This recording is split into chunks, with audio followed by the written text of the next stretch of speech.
Bonjour à tous et bienvenue sur Monde Multipolaire. Je suis très heureux de vous retrouver pour cette nouvelle analyse.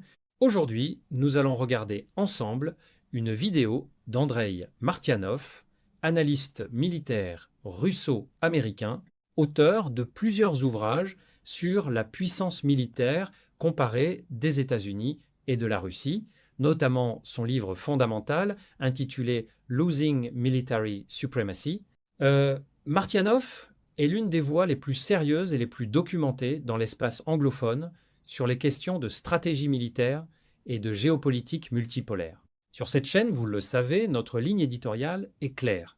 Monde Multipolaire analyse la géopolitique depuis une perspective indépendante, contre l'hégémonie occidentale, ce qui signifie que nous ne vous vendons pas la version unique et filtrée des événements. Nous vous apportons des faits, des précédents historiques concrets et un regard critique que vous ne trouverez pas dans les médias mainstream français. Dans cette vidéo, Martianov aborde plusieurs sujets interconnectés qui sont au cœur de ce que nous analysons depuis des mois sur cette chaîne.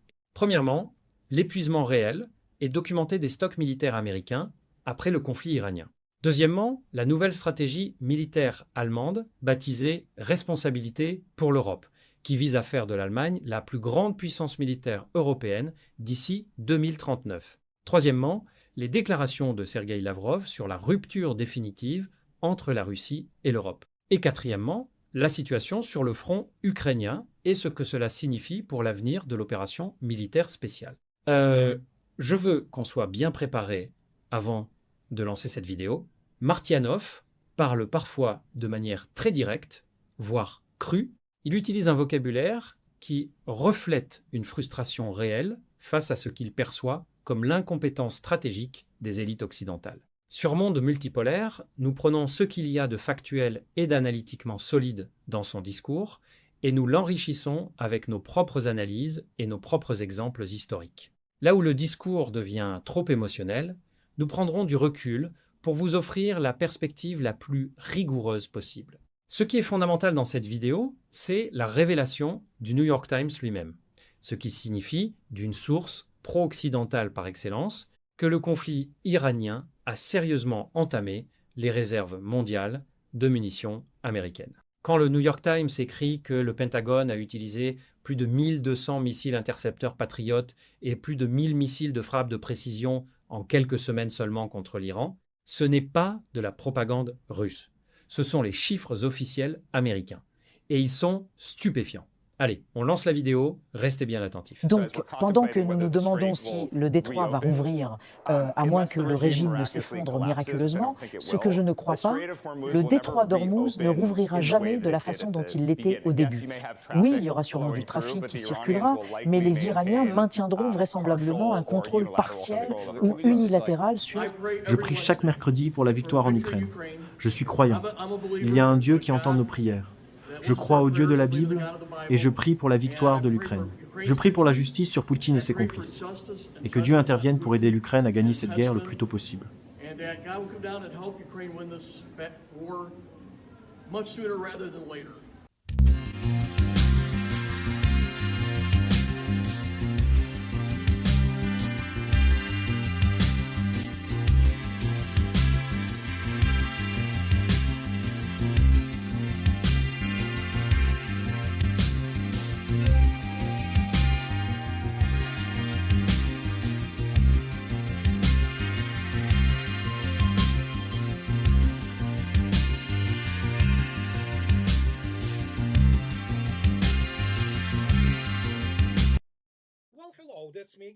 Eh bien, bonjour, c'est encore moi. Nous sommes le 25 avril 2026, un samedi. J'ai décidé de vous donner quelque chose à réfléchir pour le week-end. Et comme vous l'avez vu en introduction, voici l'un des exemples de ce qui se passe actuellement aux États-Unis, avec l'un des sénateurs ou congressmen. Je crois qu'il s'agit du congressman M. Bacon, qui est lui-même un ancien brigadier général, ayant commandé une escadre aérienne quelque part sur une base de l'armée de l'air. Il était soi-disant spécialiste de la guerre électronique. Oui, comme vous pouvez le constater vous-même, voilà qui il sert réellement, et vous ne devriez donc pas être surpris de ce qui se passe aux États-Unis en termes de situation économique et de perte progressive de leur souveraineté. Voici votre ancien officier américain dont les priorités sont bien clairement établies. Mais je soulève ce point non pas uniquement parce que je veux me concentrer spécifiquement sur cet homme, parce que nous savons ce qu'est le Congrès américain. Je l'ai dit publiquement, vous pouvez me citer, c'est une forme de parlement sous influence étrangère. Et ces gens sont des façades qui n'ont aucun lien réel avec le peuple américain ordinaire, le peuple de base comme nous tous.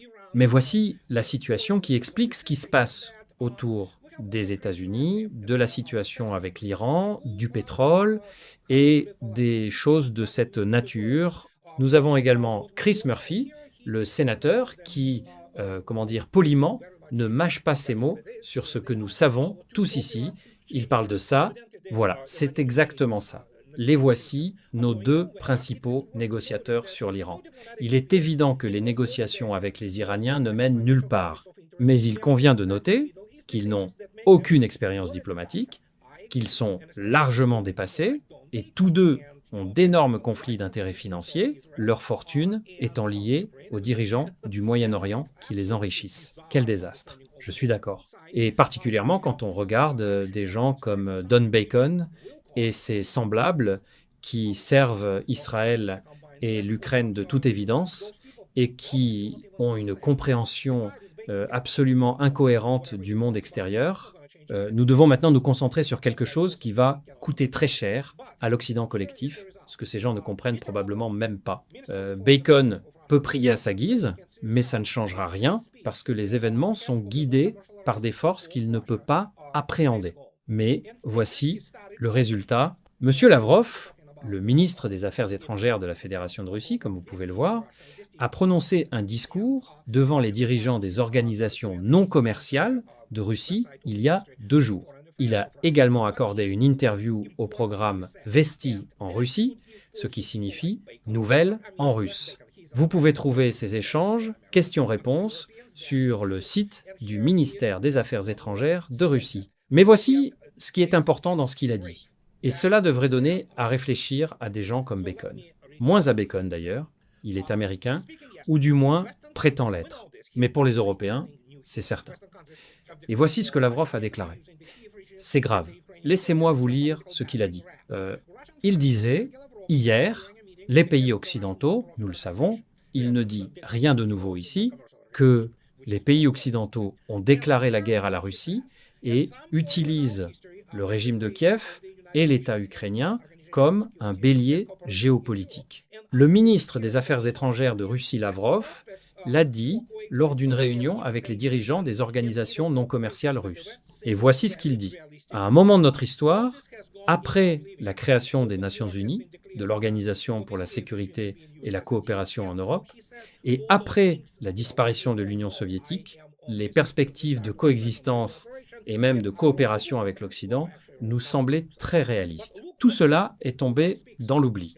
Une guerre ouverte nous a été déclarée, pour laquelle ce régime est utilisé comme outil.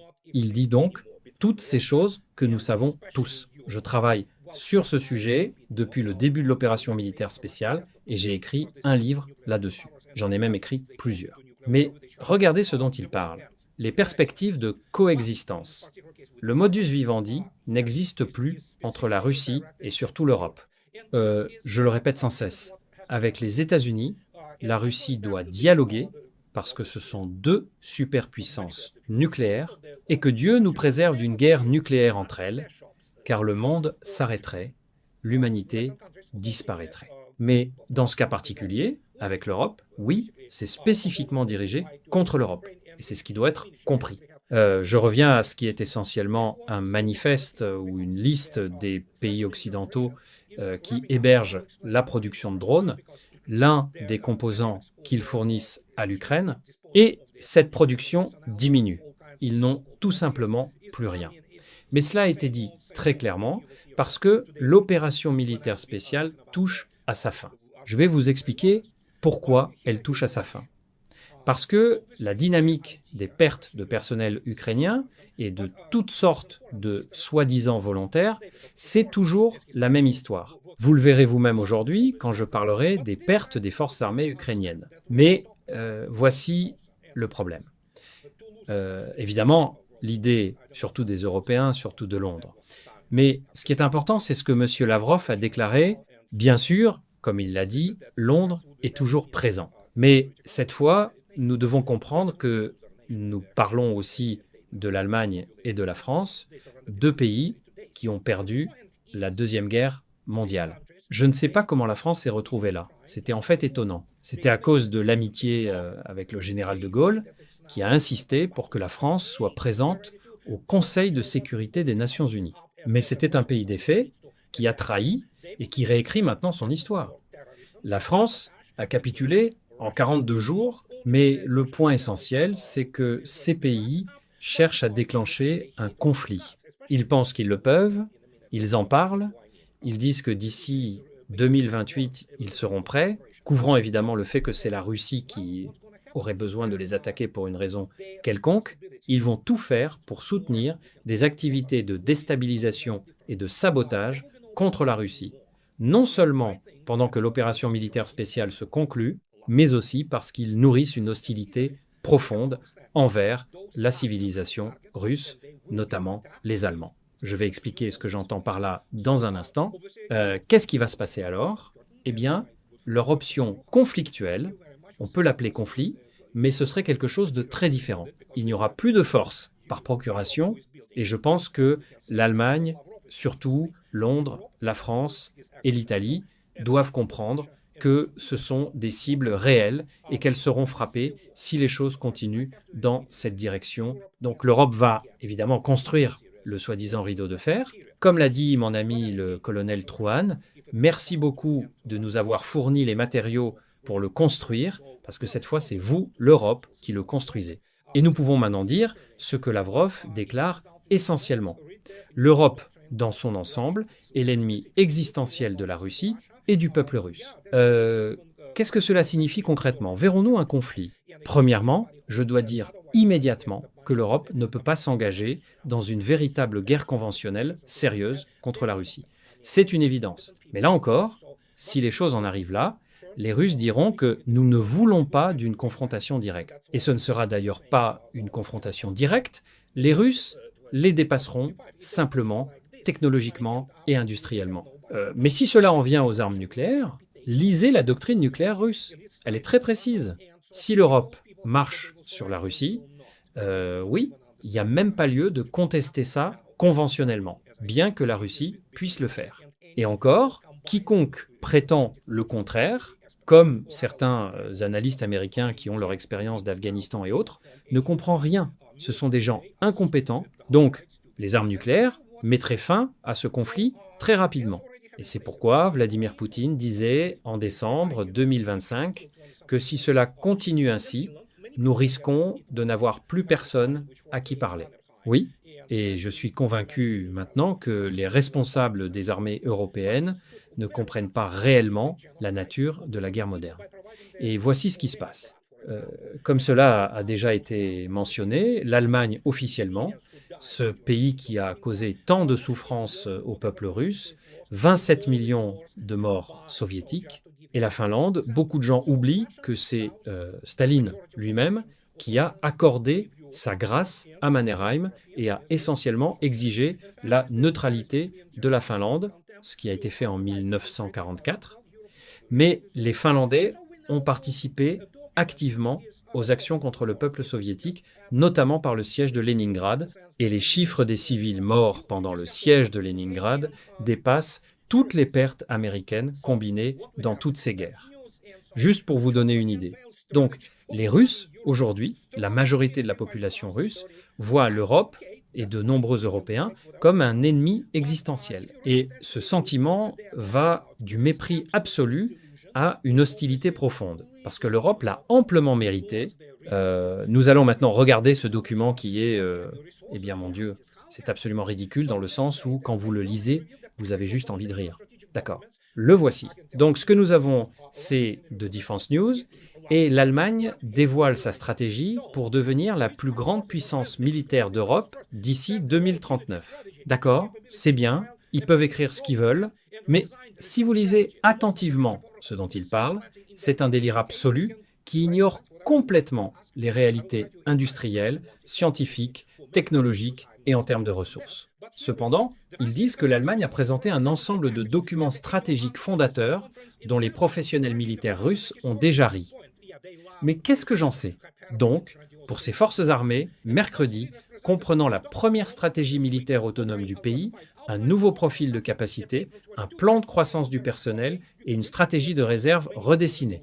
La refonte la plus complète de la planification de la Bundeswehr depuis des décennies, d'accord? Vous pouvez écrire des plans autant que vous voulez. Le ministre de la Défense Boris Pistorius a annoncé pour la première fois ce paquet lors de la conférence annuelle des forces armées en novembre, en présentant les plans comme un tournant historique. Oui, ils adorent ça, les hyperboles, les déclarations grandiloquentes et les gestes.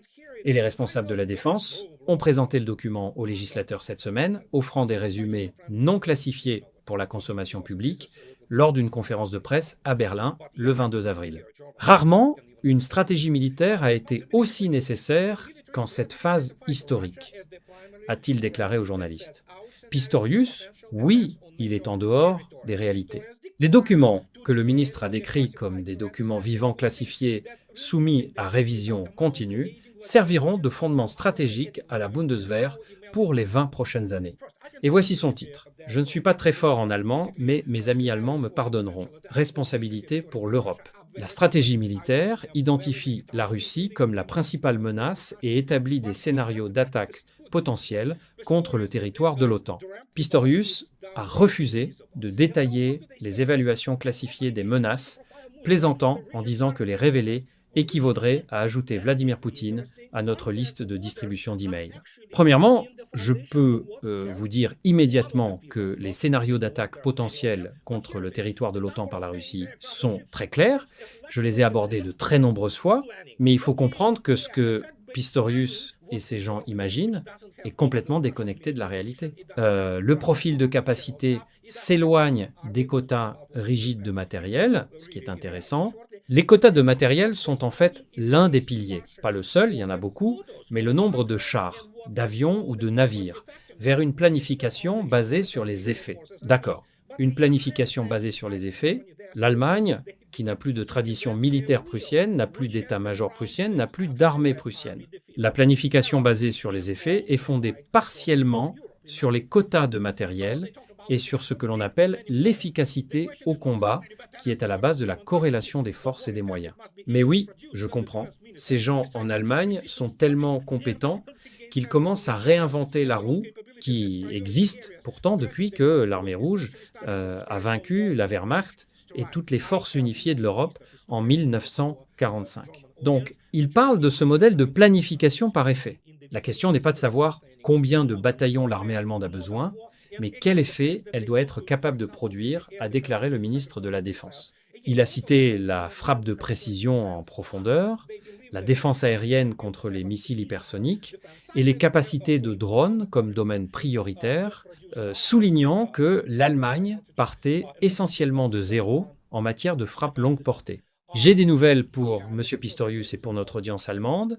L'Allemagne ne part pas simplement de zéro, elle n'est même pas dans les environs de la compréhension de la guerre moderne.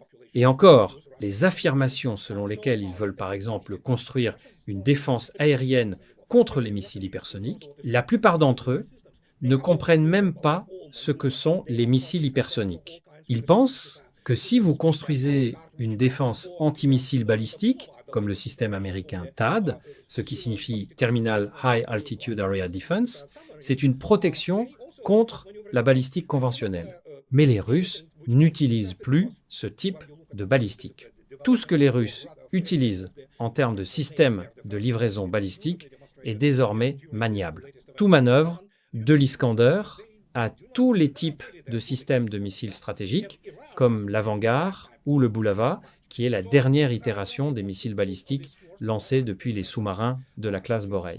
Ils ont tous des têtes manœuvrables. Vous n'allez pas construire quoi que ce soit pour les intercepter. Quand vous regardez attentivement le développement, ou plutôt les résultats de la défense aérienne occidentale de l'OTAN, magnifiquement démontrés lors des récents événements avec l'Iran, vous pouvez constater vous-même qu'ils ne sont pas vraiment efficaces contre les armes modernes. Et l'Iran n'utilise même pas ce type d'armes dans une grande mesure. Donc, si l'Allemagne veut construire une force de 439 000 soldats, j'ai d'autres nouvelles, c'est pour ça qu'ils voulaient, par exemple, limiter les déplacements des jeunes gens jusqu'à 42 ans, sans notification préalable du gouvernement allemand.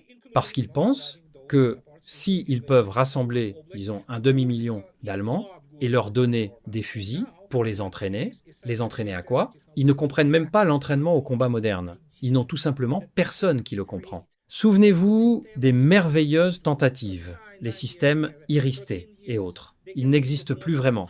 Ils ont même essayé de le démontrer en fournissant des léopards pour envahir la région de Koursk. Et maintenant, pour un pays qui est essentiellement en retard militaire et technologique, l'idée qu'il peut créer d'ici 2039, ce qui signifie dans 13 ans, une armée moderne, c'est pas 1932. Vous ne pouvez pas vous reconstruire de cette façon. En dehors du fait qu'il y a évidemment l'histoire du traité de Rapallo qui a en fait renforcé les capacités militaires allemandes plus tard, quand Hitler est arrivé au pouvoir. Mais si ces gens pensent qu'ils ont le temps ou les ressources pour le faire, j'ai des nouvelles. Vous ne les avez pas. Et ce n'est pas seulement à cause de la situation pétrolière ou énergétique, dont nous devons bien sûr parler, mais parce que vous n'avez tout simplement pas les ressources, point. Vous bénéficierez d'un approvisionnement énergétique très coûteux, et les Russes ont déjà cessé de le faire pour l'Europe. Donc que puis-je dire? C'est tellement difficile d'expliquer que même si vous allez sur le New York Times et que vous comparez, les États-Unis ont toujours une économie beaucoup plus grande que celle de l'Allemagne. La Russie dépasse l'Allemagne économiquement, pour ceux qui ne comprennent pas, et technologiquement aussi.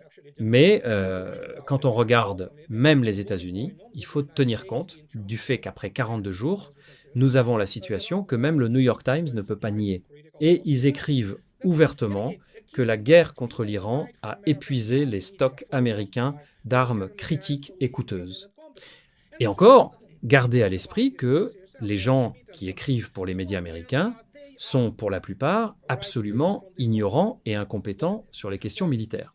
Donc ils parlent, comme vous pouvez le voir, d'Eric Schmidt et Jonathan Swan, qui écrivent ceci. Regardez ça, c'est très intéressant.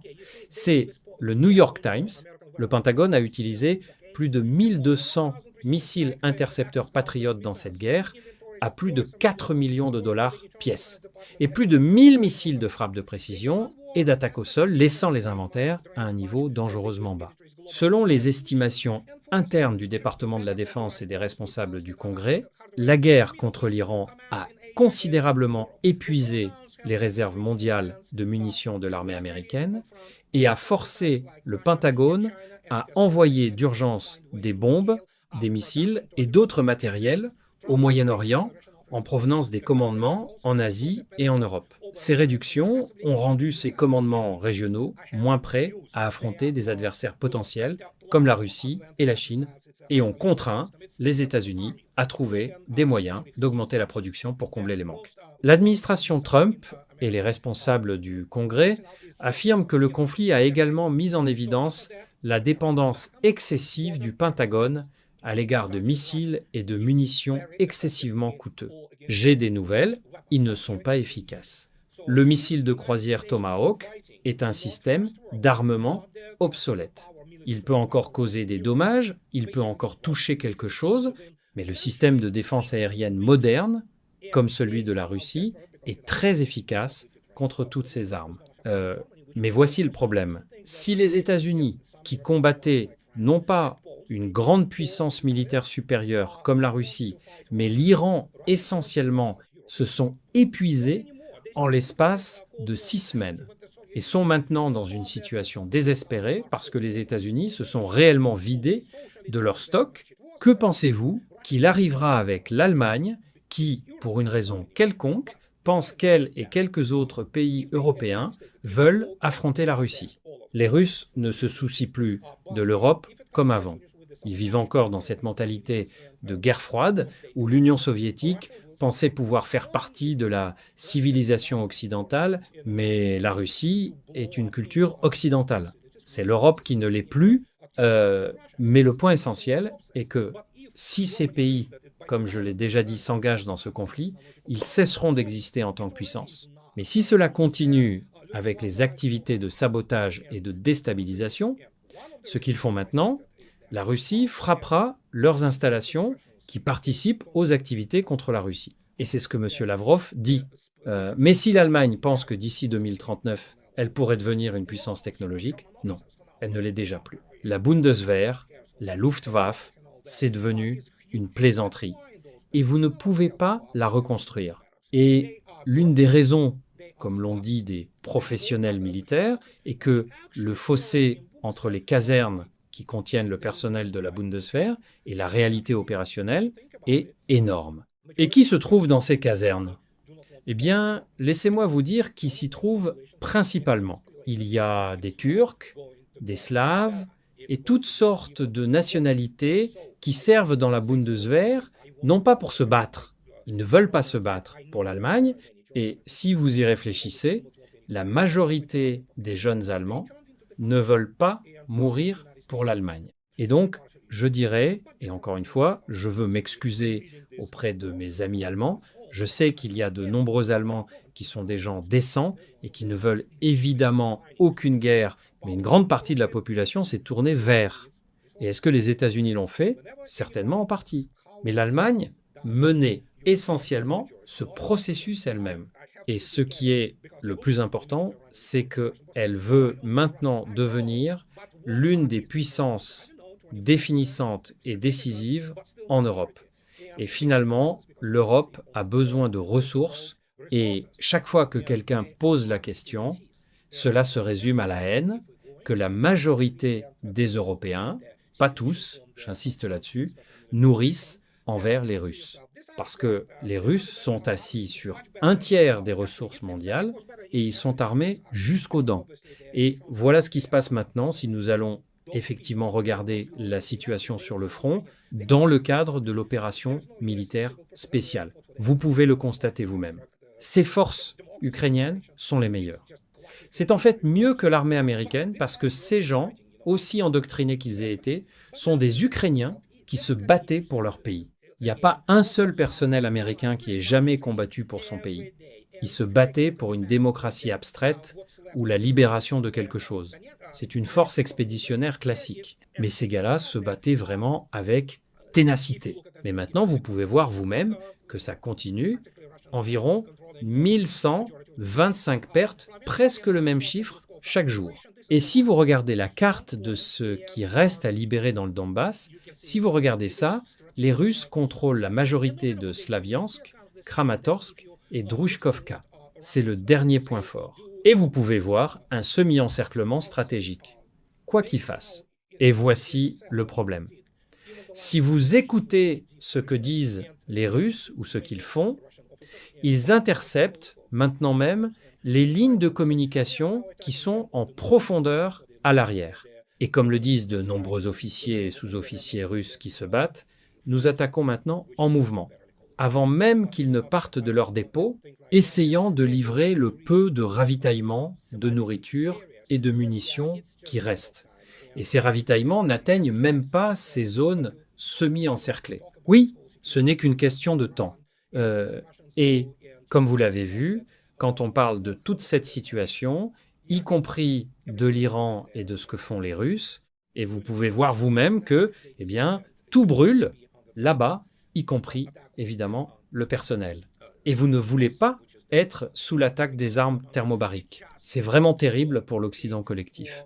Et maintenant, quand vous avez ça, comme vous l'avez vu, quand même, les gens de Goldman Sachs comprennent. Même le Spiegel, quels que soient ses propriétaires, parle ouvertement du fait que nous assistons à un glissement du rapport de force en faveur de l'Iran. Qu'est-ce qui vient ensuite dans la guerre d'influence entre l'Iran et les États-Unis ? Des experts du Moyen-Orient expliquent pourquoi le régime célèbre ce moment comme une victoire, mais ne peut pas être sûr de sa pérennité. Ah oui, c'est de la mauvaise analyse. Ils ne comprennent pas l'Iran ils ne comprennent pas la Russie, ils ne comprennent rien. Mais si les États-Unis ont été humiliés militairement par l'Iran, qu'attendez-vous que l'Allemagne ou l'Europe combinée, qui est militairement dans une toute autre catégorie, puisse accomplir, même en leur donnant 10 ans pour une économie de guerre, quand je parle du retard industriel, technologique et opérationnel de l'Occident collectif, y compris les États-Unis. Quoi qu'ils écrivent, quel que soit le calcul de leurs chiffres sur les armes russes, qui sont tous faux, ils manquent leur cible par un ordre de grandeur. Parfois, quand on parle notamment des armes de précision à longue portée, ils ne peuvent même pas comprendre. Ce n'est pas 2 ou 3 fois plus, c'est environ 10 fois plus, sinon davantage, l'ordre de grandeur de ce que la Russie produit. Et ces armes, vous ne pouvez pratiquement pas les arrêter. Donc apprenez vos leçons, sinon, qu'est-ce qui va se passer ? La Russie interviendra, ou plutôt survolera, et elle réglera les affaires. Si ces pays ne comprennent pas, alors l'Europe, dans son ensemble, continuera son déclin et s'évaporera telle qu'elle existe aujourd'hui. Il n'y a pas de raison de s'en attrister si ces erreurs continuent d'être commises. Mais si on en arrive là, les Russes ont déjà émis leurs avertissements. Si vous ne les entendez pas ou si vous continuez à prétendre que ces lignes rouges n'existent pas, eh bien, j'ai des nouvelles pour vous. Donc, c'est soit nous, soit eux. Et nous parlons de plus que de simples entités géographiques ou culturelles. Je parle d'une civilisation humaine normale qui est aujourd'hui représentée par l'écrasante majorité de la population de la Terre. Ces pays du Sud global, ces gens qui ne peuvent plus vivre sous la pression de l'exploitation économique instituée par l'Occident collectif. Donc, la Russie se bat aujourd'hui avec l'Iran pour le monde entier. Comment le monde va se réorganiser, c'est une toute autre histoire. Si l'Europe ne comprend pas, eh bien, elle déclinera d'une manière ou d'une autre. Et c'est ce que je voulais vous dire aujourd'hui. Et comme toujours, ceux qui aiment ce que je fais, merci de vous abonner à ma chaîne. Et ceux qui peuvent se le permettre, merci de me soutenir sur Patreon ou de m'offrir un café. Que puis-je dire ? Passez un bon week-end et je vous parlerai plus tard. Au revoir. Which was instituted by the combined West. So, guess what? Russia fights today together with Iran for the whole world. How it will rearrange itself, that's a whole other story. If Europe doesn't understand it, well, then it's gonna die, one way or another. And this is what I wanted to tell you guys today. And as always, those who like what I do, please subscribe to my channel. And those who can afford, please support me on Patreon or buy me a coffee too. And what can I say? Have a nice weekend ahead of you, and I'll talk to you later, guys. Bye bye. Voilà. Nous venons de regarder ensemble cette vidéo d'Andrei Martianov. Et comme toujours sur Monde Multipolaire, je veux maintenant faire quelque chose que les médias mainstream refusent de faire. Je veux prendre les faits les plus importants de cette vidéo, les enrichir avec des données historiques et analytiques solides, et vous les présenter avec la rigueur que vous méritez. Commençons par l'élément le plus factuel et le plus explosif de cette vidéo. Le New York Times lui-même, ce journal, qui est l'un des piliers du narratif occidental, a publié un article signé Eric Schmidt et Jonathan Swan qui révèle que le Pentagone a utilisé plus de 1200 missiles intercepteurs patriotes pendant le conflit iranien, à plus de 4 millions de dollars l'unité, et plus de 1000 missiles de frappe de précision sol-sol, en quelques semaines seulement.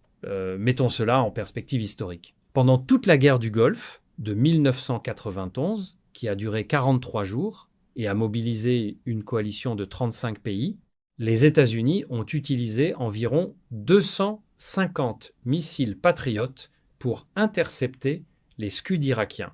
L'efficacité réelle de ces interceptions a d'ailleurs été sévèrement contestée par des chercheurs du MIT et du Congressional Research Service américain qui ont estimé que le taux de succès réel était beaucoup plus proche de 9% que des 90% annoncés par le Pentagone. C'est un précédent important, ce qui signifie que pendant le seul conflit iranien récent, les États-Unis ont utilisé 5 fois plus de missiles patriotes qu'en 43 jours de guerre du Golfe. Et l'Iran rappelons-le, n'est pas l'Irak de Saddam Hussein.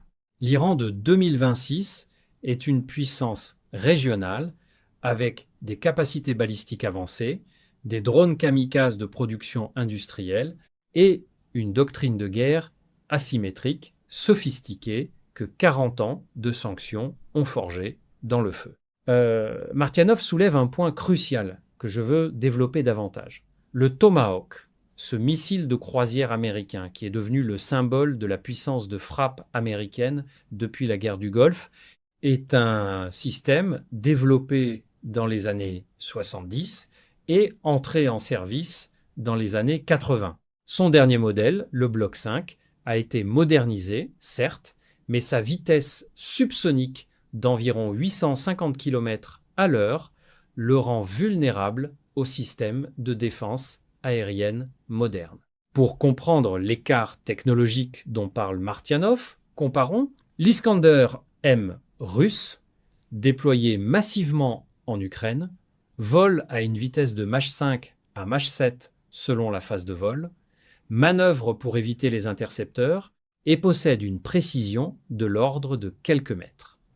Sa portée est de 500 km pour la version conventionnelle et potentiellement de 5000 km pour la version nucléaire. Le Tomahawk, lui, vole à Mach 0,75. C'est la différence entre un cheval et une voiture de Formule 1.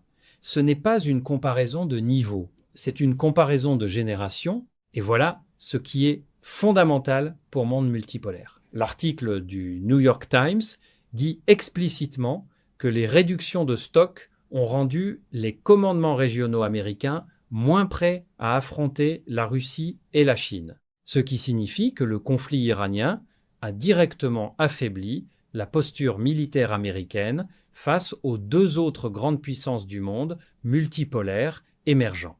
C'est un aveu extraordinaire. Et il vient du New York Times. Rappelons un précédent historique que peu de gens connaissent. Pendant la guerre de Corée de 1950 à 1953, l'armée américaine a failli tomber en rupture de munitions d'artillerie à plusieurs reprises. En 1952, il y avait des jours où certaines unités américaines sur le front ne recevaient qu'un quart de leurs besoins minimaux en obus d'artillerie. La guerre de Corée a révélé que la puissance industrielle américaine d'après-guerre, pourtant immense, avait des limites opérationnelles réelles. Aujourd'hui, l'économie américaine est fondamentalement différente. Elle s'est désindustrialisée. La base industrielle de défense américaine est largement insuffisante pour soutenir un conflit de haute intensité prolongé. C'est ce que le conflit iranien a démontré de manière éclatante. Je veux aussi parler du chiffre de 1125 pertes ukrainiennes par jour que cite Martianov. Ce chiffre correspond aux estimations publiées par plusieurs sources militaires russes officielles. Les médias occidentaux, eux, ne publient généralement pas de chiffres de pertes ukrainiennes. C'est une asymétrie informationnelle extraordinaire. Sur Monde multipolaire, nous ne prétendons pas avoir accès aux chiffres définitifs. Mais nous pouvons affirmer que l'absence totale de transparence sur les pertes ukrainiennes dans les médias occidentaux est elle-même un élément d'analyse. Quand on cache les pertes, c'est sûrement parce que les publier serait insoutenable politiquement. Martianov rit de la stratégie militaire allemande. Moi, sur Monde multipolaire, je veux l'analyser sérieusement, parce que rire n'est pas analyser, et notre audience mérite mieux que des moqueries. La Bundeswehr veut donc atteindre 439 000 soldats d'ici 2039. C'est son objectif officiel. Aujourd'hui, elle compte environ 180 000 soldats actifs, ce qui signifie qu'elle doit plus que doubler ses effectifs en 13 ans. Est-ce réalisable ? Mettons cela en perspective historique. Après la réunification allemande en 1990, l'Allemagne a progressivement réduit ses forces armées. La Bundeswehr comptait 545 000 soldats en 1990. Elle est tombée à environ 170 000 en 2015. La tendance a donc été à la réduction pendant 25 ans. Inverser cette tendance En 13 ans, dans un pays dont la démographie est vieillissante et dont les jeunes montrent peu d'intérêt pour le service militaire, c'est un défi colossal. Mais il y a un problème encore plus fondamental que les effectifs, c'est la doctrine. La Bundeswehr moderne a été construite autour de la doctrine de la guerre expéditionnaire, des petites unités d'élite formées pour des opérations extérieures comme en Afghanistan. Ce n'est pas une armée de masse conçue pour une guerre de haute intensité en Europe centrale. La refonder sur une doctrine de défense territoriale intensive en 13 ans, c'est comme demander à un sprinter de devenir marathonien en changeant tous ses entraînements. Parlons maintenant des missiles hypersoniques, parce que c'est un point très important que Martianov aborde et qui mérite une analyse factuelle précise. L'Allemagne a annoncé vouloir développer des défenses contre les missiles hypersoniques.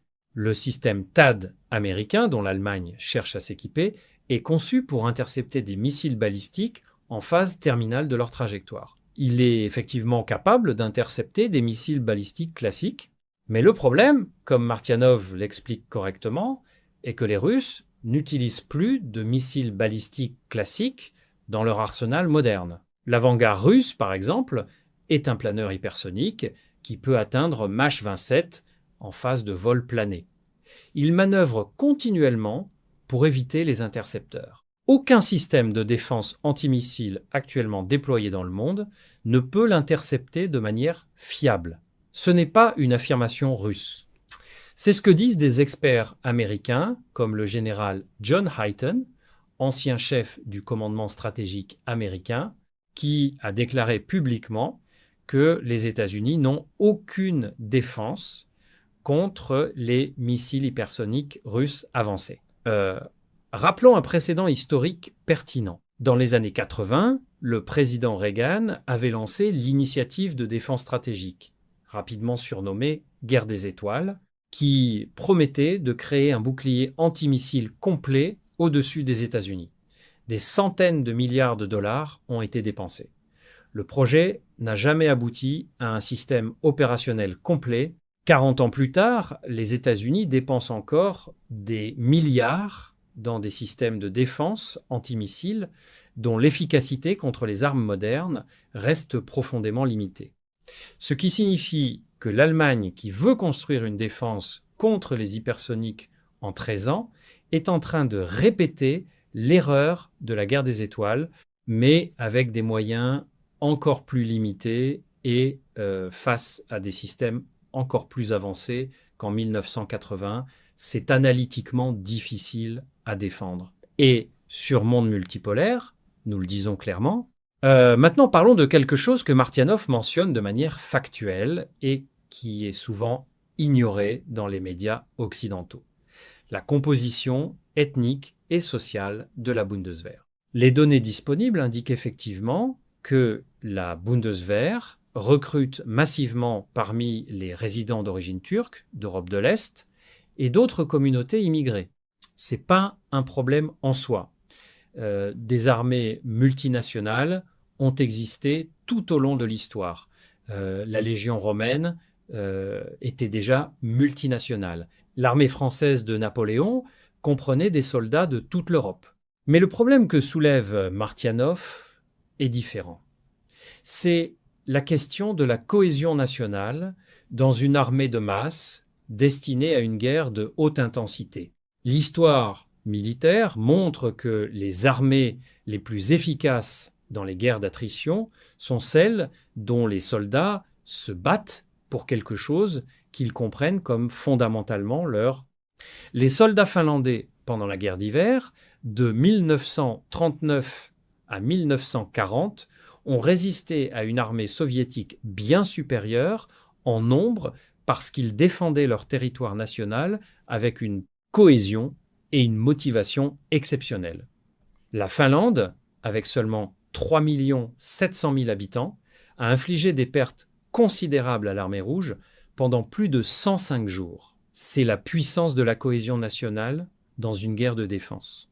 Est-ce que la Bundeswehr de 2039, avec sa composition sociale diverse et son manque de tradition militaire nationale depuis la Deuxième Guerre mondiale, peut atteindre ce niveau de cohésion? C'est la question que posent les professionnels militaires. Et c'est une question légitime. Voici ce qui est pour moi l'élément le plus important et le plus lourd de conséquences de cette vidéo, la déclaration de Lavrov. Et je veux la traiter avec toute la rigueur historique qu'elle mérite. Lavrov dit que l'Europe est l'ennemi existentiel de la Russie. C'est une déclaration d'une gravité extraordinaire. Pour bien comprendre ce qu'elle signifie, il faut revenir à l'histoire des relations russo-européennes depuis le XIXe siècle. Rappelons d'abord que la Russie a, de nombreuses reprises dans son histoire, tendu la main à l'Europe occidentale pour construire un partenariat. Alexandre Ier de Russie, après la défaite de Napoléon en 1815, a été l'un des architectes du concert de l'Europe, le système de sécurité collective, qui a maintenu une paix relative en Europe pendant presque 100 ans. La Russie était alors perçue comme le gendarme de l'Europe, le pays qui avait sauvé l'ordre européen de l'expansionnisme napoléonien. En 1990, après la fin de la guerre froide, Mikhaïl Gorbatchev avait proposé la vision d'une maison commune européenne, ce qui signifie une architecture de sécurité pan-européenne qui inclurait la Russie. Cette vision a été rejetée progressivement par l'élargissement de l'OTAN vers l'Est, contre les promesses verbales faites à Gorbatchev par des responsables américains et ouest-allemands. James Baker, secrétaire d'État américain, avait déclaré à Gorbatchev en février 1990 que l'OTAN ne s'étendrait pas d'un pouce vers l'Est. C'est documenté. Les archives déclassifiées le confirment. Puis, en 2002, Vladimir Poutine lui-même, dans une interview célèbre avec David Frost sur la BBC, avait évoqué la possibilité que la Russie rejoigne un jour l'OTAN. Il avait dit textuellement « Je ne vois pas pourquoi cela ne serait pas possible ». C'était en 2000. La réponse occidentale avait été évasive. Pas de non catégorique, mais pas d'invitation non plus. Ce qui est fascinant historiquement, c'est que la rupture entre la Russie et l'Occident, depuis 2002, n'est pas inévitable dans sa forme actuelle. Elle est le résultat de choix politiques spécifiques. L'expansion de l'OTAN en 2004 à la Bulgarie, Roumanie, Slovaquie, Slovénie et les pays baltes. L'expansion en 2009 à l'Albanie et la Croatie. La révolution de Maïdan en 2014 que des responsables américains comme Victoria Nuland ont reconnu avoir soutenu activement avec le fameux échange téléphonique où elle évoquait les 5 milliards de dollars investis par les États-Unis dans la transition ukrainienne. Ce que Lavrov dit maintenant, c'est que toutes ces étapes ont mené à un point de non-retour. Et sur monde multipolaire, nous devons être honnêtes. Ce point de non-retour est réel. Il ne s'agit plus d'un désaccord diplomatique. Il s'agit d'une restructuration fondamentale du système international. Comparons avec un autre moment de rupture historique analogue. La rupture sino-soviétique de 1956 à 1968. Deux pays qui se réclamaient de la même idéologie, le communisme marxiste-léniniste, ont progressivement rompu au point de se retrouver dans des incidents armés à la frontière en 1969. La rivalité sino-soviétique a duré 2 décennies et a fondamentalement restructuré la géopolitique mondiale. Elle a notamment permis à Nixon et Kissinger de jouer la carte chinoise contre l'URSS, ce qui signifie d'utiliser la rupture sino-soviétique pour affaiblir stratégiquement Moscou. La rupture russo-européenne que nous observons aujourd'hui est d'une nature différente, mais d'une ampleur comparable, et elle aura des conséquences géopolitiques pour des décennies. Parlons maintenant de ce que Martianov dit sur la France. C'est un point qui mérite une analyse nuancée. Martianov accuse la France de réécrire son histoire militaire. Soyons précis. La France a effectivement capitulé face à l'Allemagne nazie en 40 jours, en 1940. C'est un fait historique, mais il serait inexact de réduire la France à cette capitulation. La résistance française, bien que minoritaire au départ, a constitué une force morale et opérationnelle réelle. Les forces françaises libres de Gaulle ont combattu dans l'Afrique du Nord, en Italie, et ont participé à la libération du territoire français en 1944. La brigade française de la Légion étrangère avait combattu à Bir Hakeim, en Libye, en 1942, contre Rommel, infligeant des pertes significatives à la Wehrmacht et retardant l'avance de l'Axe. Mais le point que Martianov soulève, et qui est analytiquement valide, est différent. C'est la question de savoir si la France, avec ses capacités militaires actuelles, peut sérieusement envisager une confrontation directe avec la Russie.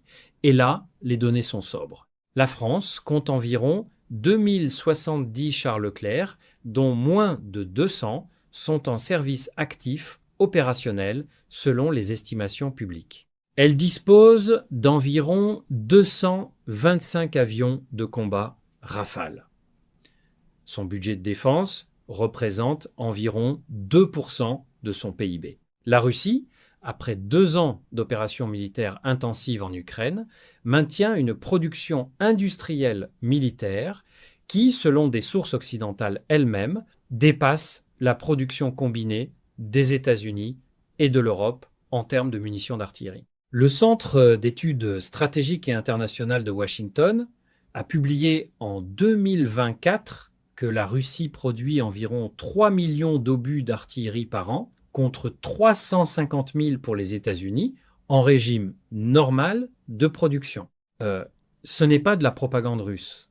Ce sont des chiffres d'instituts occidentaux. Et ils brossent un tableau très clair de l'état réel des capacités industrielles de défense comparées.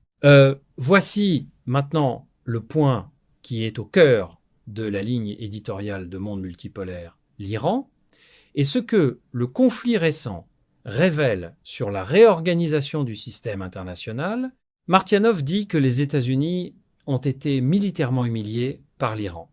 Sur Monde Multipolaire, nous allons être plus précis et plus nuancés, parce que la réalité est à la fois plus complexe et plus intéressante. Ce que le conflit iranien a démontré, c'est pas que l'Iran est militairement supérieur aux États-Unis. Ce serait inexact. C'est que l'Iran a réussi à imposer un coût asymétrique insoutenable aux États-Unis dans une confrontation de haute intensité limitée. C'est une distinction fondamentale. L'Iran, depuis la révolution de 1979, a développé une doctrine stratégique que les analystes militaires appellent la doctrine de la dissuasion asymétrique. Elle repose sur 3 piliers. Premièrement, la capacité à infliger des coups élevés à l'adversaire, même sans pouvoir le vaincre conventionnellement. Deuxièmement, la capacité à internationaliser le conflit en menaçant des intérêts de tiers, ce qui signifie l'économie mondiale via le détroit d'Ormuz. Troisièmement, la capacité à maintenir la cohésion nationale et la légitimité du régime face à la pression extérieure. Regardons le premier pilier avec des exemples précis. Pendant la guerre Iran-Irak de 1980 à 1988, l'Iran, malgré un isolement international quasi total, un embargo sur les armes et un soutien occidental massif à l'Irak, notamment américain et français, a réussi à résister pendant 8 ans. L'Irak était soutenu par des renseignements américains, des armes françaises comme les avions Mirage et les missiles Exocet et des financements saoudiens et koweïtiens qui s'élevaient à des dizaines de milliards de dollars. L'Iran n'avait pratiquement rien. Et il a tenu, c'est une démonstration extraordinaire de résilience stratégique. Deuxièmement, regardons l'opération Praying Mantis d'avril 1988, l'opération militaire américaine la plus importante depuis la guerre du Vietnam, à l'époque, déclenchée dans le Golfe Persique. Les États-Unis ont coulé plusieurs navires iraniens et détruit des plateformes pétrolières. L'Iran n'a pas capitulé. Il a accepté le cessez-le-feu avec l'Irak quelques mois plus tard, non pas parce qu'il était vaincu, mais parce que Khomeini a calculé que continuer était stratégiquement contre-productif. C'est la différence entre une défaite et une décision stratégique. Le deuxième pilier de la doctrine iranienne est la capacité à internationaliser le conflit. L'annonce des gardiens de la Révolution qu'ils frapperaient les installations pétrolières saoudiennes, émiraties, bahreïniennes, koweïtiennes et qataries en cas de nouvelle attaque américaine n'est pas un simple bluff. C'est une menace crédible qui repose sur des précédents réels. En 1987 et 88, pendant la guerre des tankers dans le Golfe Persique, l'Iran a attaqué des centaines de navires marchands appartenant à des pays neutres. 87 navires ont été touchés en 1987 seuls. C'est documenté et cela a provoqué une crise économique internationale réelle, forçant notamment les États-Unis, la France, la Belgique et le Royaume-Uni à déployer des forces navales pour protéger la navigation. Ce que cela signifie pour le monde de 2026, c'est que la menace iranienne sur les détroits d'Ormuz et de Bab el-Mandeb est structurellement différente de ce qu'elle était en 1904-28. L'Iran de 2026 dispose de drones kamikazes capables de voler à 200 km/h, de missiles balistiques à courte et moyenne portée, d'une flotte de vedettes rapides et de mines sous-marines télécommandées. L'Iran de 1988 n'avait rien de tout cela dans ses proportions. Le troisième pilier, la cohésion nationale, et peut être le plus important et le moins bien compris par les analystes occidentaux. L'Iran a été sous sanctions économiques continues depuis 1979, ce qui signifie depuis 47 ans. Ces sanctions ont causé d'immenses souffrances économiques à la population iranienne, et pourtant, le régime des gardiens de la Révolution est toujours là. Pourquoi ? Parce que les sanctions ont eu un effet paradoxal, bien documenté historiquement. Elles ont renforcé le nationalisme iranien et la conviction que l'Occident veut la destruction de l'Iran en tant que nation indépendante. Le précédent historique le plus parlant est celui de Cuba, 60 ans de sanctions américaines contre Cuba, et le régime castriste, puis post-castriste, est toujours là. Les sanctions n'ont pas provoqué l'effondrement du régime.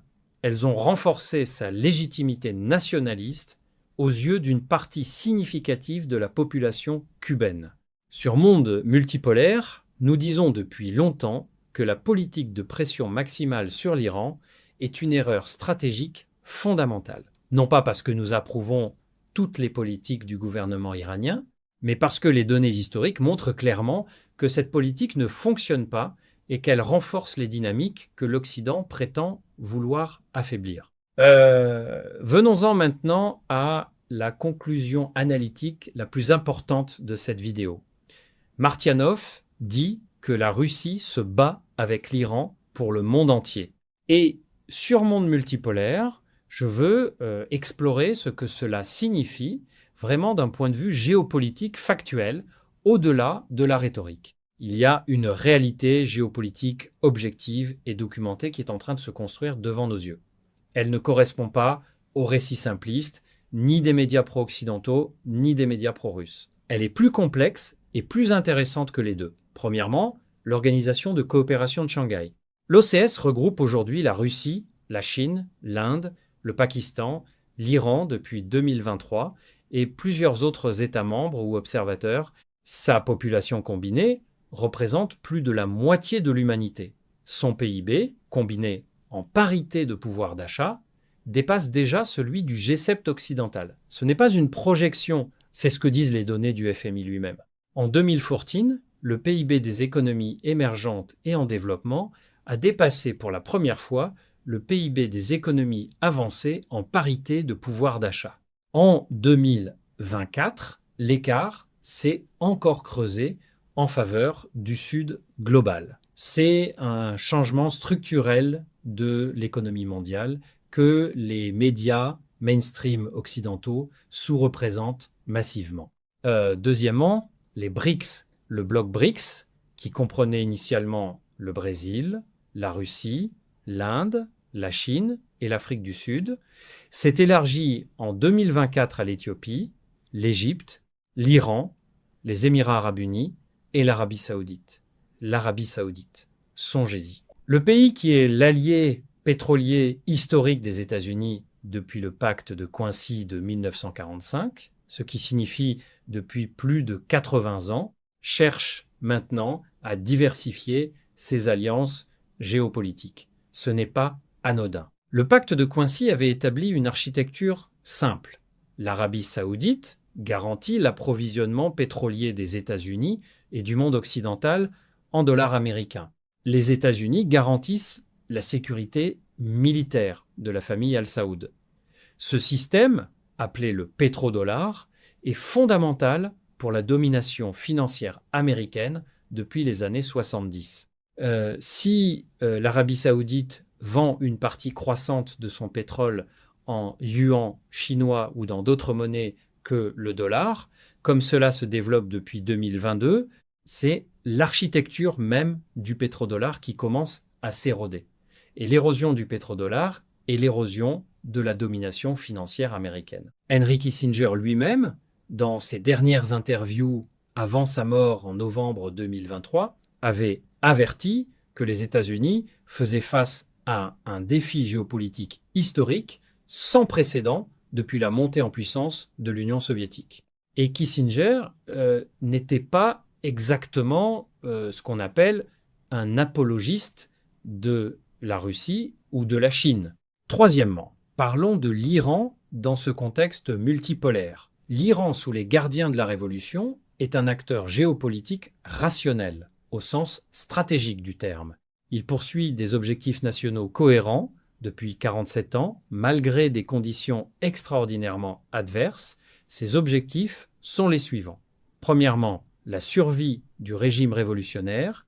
Deuxièmement, l'établissement de l'Iran comme puissance régionale hégémonique dans le Moyen-Orient et le Golfe Persique. Troisièmement, la réduction de la présence militaire américaine dans la région. Quatrièmement, la résistance à toute tentative de changement de régime imposé de l'extérieur. Ces objectifs ne sont pas mystérieux, ils ne sont pas irrationnels, ils sont parfaitement compréhensibles à la lumière de l'histoire. L'Iran se souvient du coup d'État de 1953, l'opération Ajax, orchestrée conjointement par la CIA américaine et le MI6 britannique pour renverser le Premier ministre Mohammad Mossadegh. Mossadegh avait eu le tort de nationaliser le pétrole iranien, mettant fin au monopole de l'Anglo-Iranian Oil Company, qui était devenu BP. Ce coup d'État a été officiellement reconnu par les États-Unis et le Royaume-Uni dans les années 2000. Quand les Iraniens parlent de l'hostilité américaine envers leur pays, ils ne parlent pas d'une paranoïa, ils parlent d'une réalité historique documentée. Et cette réalité historique explique pourquoi la méfiance iranienne envers l'Occident est profondément ancrée dans la conscience nationale iranienne, bien au-delà du régime des gardiens de la Révolution. Sur monde multipolaire, nous estimons que toute analyse honnête de la situation iranienne doit partir de ce fait historique. L'Iran n'est pas hostile à l'Occident parce que son régime est fondamentalement irrationnel. L'Iran est hostile à l'Occident parce qu'il a des raisons historiques précises et documentées de l'être. Reconnaître cela n'est pas de la propagande pro-iranienne. C'est de l'analyse historique sérieuse. Maintenant, comment tout cela s'articule-t-il ? Martianov dit que la Russie se bat avec l'Iran pour le monde entier. C'est une formulation forte. Reformulons-la de manière plus analytique. La Russie et l'Iran sont aujourd'hui les deux pays qui paient le prix le plus élevé de la résistance à l'hégémonie unipolaire américaine. Ils ont l'un et l'autre été soumis à des sanctions massives. Ils ont l'un et l'autre fait face à des tentatives de déstabilisation et de changement de régime. Ils ont l'un et l'autre développé des capacités militaires asymétriques pour compenser leur infériorité conventionnelle face aux États-Unis. Et dans les deux cas, la politique de pression maximale occidentale a eu l'effet inverse de celui escompté. Elle a renforcé ces pays, elle a accéléré leur coopération et elle a convaincu d'autres pays du Sud global que l'hégémonie américaine représente un risque pour leur propre souveraineté. Regardons un dernier exemple historique qui me semble particulièrement éclairant, la conférence de Bandung de 1955. 29 pays d'Asie et d'Afrique se sont réunis en Indonésie pour affirmer leur droit à une troisième voie entre le bloc américain et le bloc soviétique. Cette conférence est l'acte de naissance du mouvement des non-alignés. Elle a réuni des leaders comme Nasser d'Égypte, Nehru d'Inde, Sukarno d'Indonésie, Nkrumah du Ghana et Zhou Enlai de Chine. Le principe fondateur était simple. Les nations du Sud ont le droit de déterminer leur propre destin, sans être contraintes de choisir entre Washington et Moscou. Ce que nous observons aujourd'hui, c'est quelque chose de comparable, mais de différent. Ce n'est plus un mouvement de non-alignement. C'est l'émergence d'un pôle de puissance alternatif centré sur la Russie et la Chine, avec l'Iran comme acteur régional clé et qui attire de plus en plus de pays du Sud global, l'invitation saoudienne dans les BRICS, l'adhésion iranienne à l'OCS, le refus de la majorité des pays africains de soutenir les résolutions anti-russes à l'ONU, tout cela trace une nouvelle géographie du pouvoir mondial. Et sur Monde multipolaire, nous disons que cette réorganisation géopolitique est fondamentalement irréversible. Non pas parce que nous la célébrons inconditionnellement, mais parce que les données démographiques, économiques et militaires indiquent clairement que l'hégémonie unipolaire américaine qui a caractérisé les années 1904-2010 était une anomalie historique temporaire, non une condition permanente de l'ordre mondial. Voilà, nous avons analysé ensemble cette vidéo d'Andrei Martianov et je veux terminer par une synthèse claire des leçons analytiques les plus importantes. Première leçon, l'épuisement des stocks militaires américains documenté par le New York Times est un signal structurel, pas conjoncturel. Il indique que la base industrielle de défense américaine, après des décennies de désindustrialisation, n'est pas calibrée pour un conflit de haute intensité prolongée contre une puissance disposant d'une véritable économie de guerre comme la Russie. Deuxième leçon, la stratégie militaire allemande « Responsabilité pour l'Europe » est davantage un document politique qu'un programme opérationnel réaliste. Les défis démographiques, industriels et doctrinaux de la Bundeswehr rendent son objectif de devenir la plus grande armée européenne d'ici 2039 extrêmement difficile à atteindre. Cela ne signifie pas que l'Europe ne représente pas un défi géopolitique réel pour la Russie. Cela signifie que les ambitions affichées sont en décalage avec les moyens disponibles. Troisième leçon, les déclarations de Lavrov sur l'Europe comme ennemi existentiel de la Russie marquent une rupture diplomatique profonde et durable.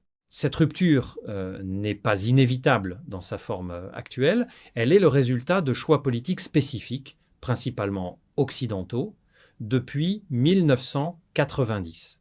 Mais elle est aujourd'hui très difficile à inverser dans un horizon temporel court. Quatrième leçon. L'Iran, contrairement à ce que prétend la rhétorique occidentale, n'est pas un pays au bord de l'effondrement. C'est une puissance régionale dotée d'une doctrine stratégique cohérente, d'une industrie militaire nationale et d'une résilience historique démontrée sur 47 ans de pression maximale. Le conflit récent a démontré que les États-Unis ne peuvent pas contenir militairement l'Iran sans un coût économique et stratégique insoutenable pour leurs propres intérêts globaux. Cinquième leçon. Le monde multipolaire n'est pas un slogan. C'est une réalité géopolitique en cours de construction, documentée par les données économiques du FMI, les élargissements des BRICS et de l'OCS et les votes à l'Assemblée générale des Nations unies. Les médias mainstream occidentaux peuvent ignorer cette réalité ou la minimiser. La réalité, elle, ne disparaît pas parce qu'on refuse de la regarder. C'est pour ça que Monde multipolaire existe, pour vous aider à regarder la réalité géopolitique en face, avec des faits, avec de l'histoire et avec l'honnêteté intellectuelle que vous méritez. Partagez cette vidéo si vous pensez qu'elle apporte des éléments que l'on ne trouve pas dans les médias grand public. Abonnez-vous à Monde Multipolaire si ce n'est pas déjà fait. Activez la cloche pour ne rater aucune analyse. Et à très vite pour la prochaine vidéo.